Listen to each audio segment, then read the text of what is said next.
2.5 in the second. Stutter step. He said, he said, shot at it. He just does. He did the how. Have we seen this before? Is there a... Oh, yeah.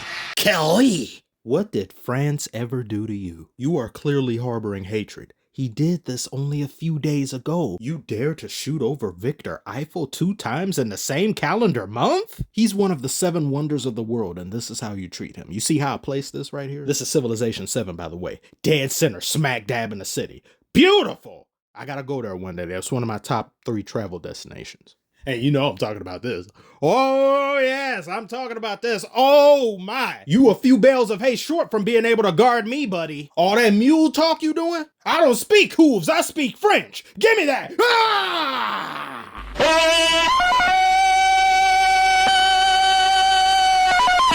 I'm the Maginot Line in this bitch. You better call Shrek for assistance. You walk on all 4s and can't spell accountability. I'm Napoleon, boy. I'll rip your bones apart. So you back up off me. Man, you don't sit your lanky ass down. Bottom line, I will knock you the fuck out.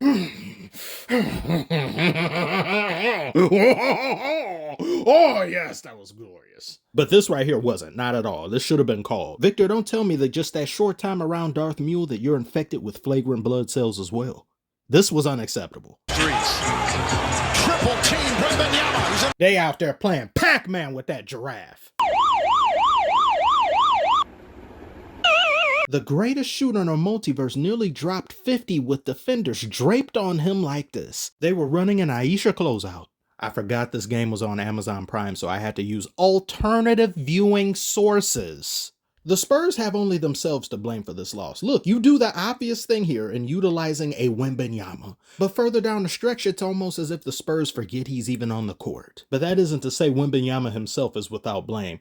Easy gimme shot, but he made up for it in a big way on the other end. Oh my God, he sent Jimmy back to Miami. Further emphasis to what I'm saying. Nobody on the Warriors had a prayer of getting this rebound. The tallest person on the court most of the time is Tattletale Strangler. There's Quentin Post who only played 5 minutes, but maybe he's not good enough to give you the production that you need in situations like these. Okay, Warriors loss is the Spurs gain. Wembanyama's height will play a crucial role. De'Aaron Fox, you're 1-4 in the 4th quarter. Bring us home. Congratulations, you won. Another shot at glory. If at first you don't succeed, you fall to 1-6. Several plays and not one time is Wembanyama used in any of them, in lieu for a De'Aaron Fox who's 1-6 with 1 turnover and -11. Bro, De'Aaron Fox was a clutch. Shut up. Silence. Why are you yelling at 4 or something in the morning?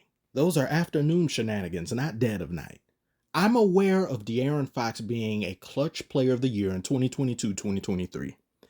However, you've got Wembanyama on his team. You've got somebody who's essentially unblockable, going up against a small team.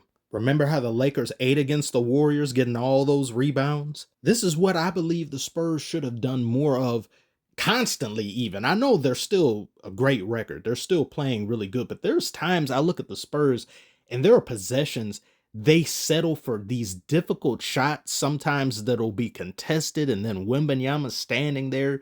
There'll be times he's not even being double teamed and he has a mismatch and somebody passes the ball at waist length, but they aren't passing it above him to utilize it. Like, what's the point of having a player who's 7 miles, 500 yards tall and not take advantage of that nearly every single possession if necessary, especially in close game knit situations? Why not? Well, it'll become too predictable. Doesn't matter if they predict it. They can't stop it. There were too many bodies in the paint. Wembanyama is primarily effective in the interior. Everywhere is the interior for Slendanyama. He can reach his arm to check his mailbox while he's playing. He takes one step and he's in the Atlantic. TNT logo, big as hell. If it were me, I would have felt somewhat irritated in my not being utilized in the final moments of the game being the team's best player. Especially after I just got through winning the game for us after shooting over Vucevic on Monday.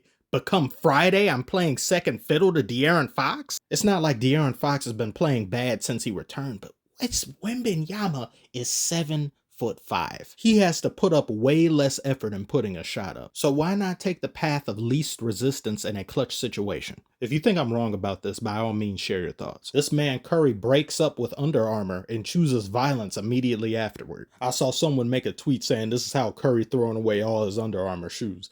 What's the reason as to why people didn't buy these enough or they didn't sell well? Because I don't know shoe. I never have, I never will. I'm not a fashionable person. My most expensive pair of anything, as I've said before, stolen and thrown up on a telephone wire when I was little. I also just feel a type of way about hundreds of dollars of anything constantly touching the ground where people spit and vermin congregate. I just can't. So sneakerheads, you'll have to educate me on this. Why didn't people buy these, or why don't people like them? I haven't been too hot on the Warriors, but I mean, well, you know why. There's reasons. Well, no. Reason why I want them to lose and I enjoy their pain and suffering. But my feelings aside, I try to cultivate the facts and make a firm observation upon what we know. The Warriors now find themselves middle of the pack, as they were middle of the pack last season. And they've been collecting gray hairs. And I've said that if the playoffs were to start a week or 2 weeks from now, I'd say they have a pretty decent shot of making it far in the playoffs. But you've got a whole season left, and with how old this team is, there's just too much cause of concern for me in regards to the Warriors, and there's potential red flags. But their veteran experience can win them the day as it did in this game. That, oh my Lord! God just blessed Steph, man. I don't know.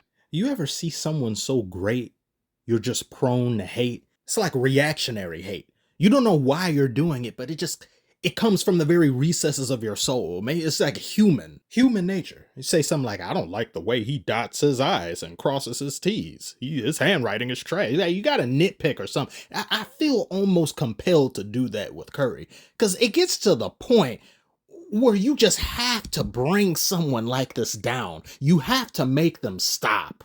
You just got to put on sunglasses to block the rays of greatness. There's not too many a human being I felt that way towards. Very, very few. Very, very few. I can maybe count them on one hand. This is just something else. When I see him do these types of things, I think they still have it in them to win it all. Solely because of who he is and what he's done and what he's been showing us. I think of Jimmy Butler being on this team and what he did for this team defensively last season, and him being a dark horse or somebody that can turn it up like no one's business in the playoffs. I consider all of these things. So I can't go too far into rolling my eyes about them, because when they put on the type of show that they did in a game that they honestly had no business winning, it makes me think they can replicate the same performance in the playoffs. If everyone's still healthy, that is. Even now, I'm still so angry the way they went out last season with Curry being injured, and we were robbed of a glorious series in Warriors versus Timberwolves. But this was a very impressive win by the Warriors, and a great game to boot at that. If these two teams meet each other in the playoffs, that too could be potential cinema.